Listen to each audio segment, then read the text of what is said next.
Years ago, I planted these grapes here on this stone wall. I thought, the stone wall would be enough to get them up off the ground. It wasn't. They did terrible for years, producing pretty much nothing edible, or very little anyhow. And over time, I had some trees grow up beside me here, and well, eventually I was able to allow the grapes to grow on a larger electric fence behind us, and that helped. They were starting to get a few as they got higher off the ground and less disease exposure and stuff, but it still didn't seem high enough. So probably at highest they were probably like 4 foot. Here the stone wall maybe 2.5 feet, and so I just saw increasing results and benefit of them being higher off the ground. And nobody debates that grapes need a trellis, right? But I didn't want to put a trellis here behind this wall, block my view over this way. So trellis was out in this location. In a different area, I planted 2 grapes, and I kind of dreamed up this great big trellis. It was going to be at the corner. It would be like at the corner and like a little tower platform outlook. And you're going to grow these grapes up on this tower, and it was going to be beautiful and edible, but I knew it was going to be a lot of work. And then you think about rotting away 5 years later, and it's kind of, you're like, do I really want to do that? So in the meantime, a mulberry tree grew up in the fence row of the fence of the garden, and I saw how it worked for the green climbing beans, and they really liked it and did well on it. And I thought, well, I need to do the same thing with grapes. And so I've been thinning out this wild cherry tree to allow the grapes to go up in it, kind of training them to go up in there. I'm also stringing some string from one tree to the next. I'll show you that. I think it has potential, like everything, pros and cons. There's going to be lots of shade from the tree.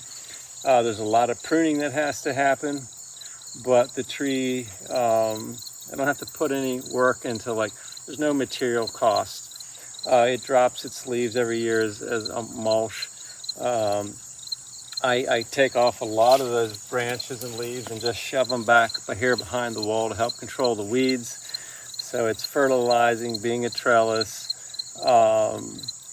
doing all the great things that trees do, and allowing the vine to climb what they climb in nature, which is a tree, not a trellis. So pros and cons, not totally sold on it yet. We have to try it out for a while, but so far, so good. Take a look. Here's the distance view of the 2 trees that are kind of working as trellises, particularly that fuller big tree there is the wild cherry. We'll take you up close. You can probably see where I put this string up here and tied it to this tree, and then it goes the whole way over to that tree. It was much higher than it is now. The weight of these grapes pulled it down. You probably need to put a couple stakes there to kind of help hold the string up. But that's an attempt to help the ones that can't get into the tree. These came out to say hi. So if I could talk over them, you can see how this grape has done a good job of getting up in that tree. You can see how much light's coming in here, how much it's been harshly pruned back, not pruning it like a lumber tree, pruning it more of an open vase like you would with peaches or something like that. Here's a good example of a tree as a trellis. I'm pruning this mulberry tree in the fence, wide open and really spaced, and the intention of having beans grow up it, which they've done plenty of times. You can see the beans in here, the bean plants.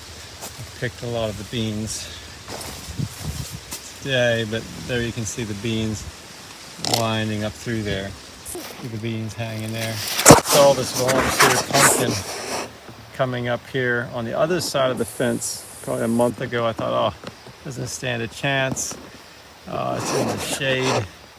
Well, somehow it powered through that, climbed up the fence, and now is headed into the tree and is a really healthy looking pumpkin, with the exception that we know it's going to At least I assume it's going to die because it's got a squash vine borer beetle in the base of it, but shows the potential of trees for trellises. Here we see the base of the sort of jack-o'-lantern type pumpkin, clearly hollowed out and flimsy from squash borer, I would presume, and we still produced a pumpkin. Whoa. It is almost impossible for me to grow melons and squash and pumpkins and this sort of thing. This one came up volunteer by seed on this fence, and it climbed up into this fence and then up into this tree, and it gained altitude pretty fast, even with that hole in its base. I babied all kinds of other melons, pumpkins and squash. They all came to naught. I had this same variety of volunteer that had better starts out in the ground. The only one that produced was the one that climbed the tree. Coincidence? I don't know. Or future possibilities. Just want to give you a view of the beans hanging in this mulberry tree that's been pruned up. A lot of beans in there. A lot of them could be harvested for seed. Here's some younger ones that would still be edible. This is Kentucky Wonder. They're kind of like a climbing green bean. They're not really green bean, but they have great taste, similar to a green bean. The advantage of having your green beans climb a tree, as you see here, is that you can reach them easily. And they get a lot. The disadvantage of picking them off the low-lying fences, they quickly grow to the height of my fence, which was like 4 feet, and they fall over on themselves, and you can't get them to pick them. Now this looks jungly, but about twice a year you prune this back at the right times. Here's something interesting to take note of. Here we have a bush lima beans. Planted the same bush lima beans the whole way down through. At least I think I did. And then we come over here and we see them climbing up into this elderberry bush. They seem to be doing pretty well climbing up in here. Now I do have climbing lima beans on the fence, and it could be it's just a climbing lima bean. But if this is not a climbing lima bean, and this is a bush lima bean that has some kind of latent ability to sense when it can climb and can't, then that's really interesting. So next year I need to plant some of these bush limas beside something they can climb and see if we get any movement out of them. Most likely explanation is it's just some mixed up seed, but interesting. So no huge tips or techniques here, other than find vines, finely growing things, and try to get them to climb things that are natural. Like I'd like to plant some beans right at the base, climbing beans at the base of sunflowers, and see how that goes.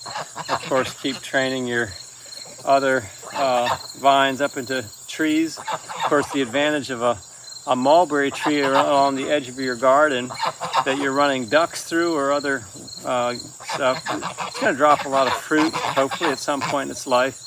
And that'll be additional food for your feathered friends who run in the garden.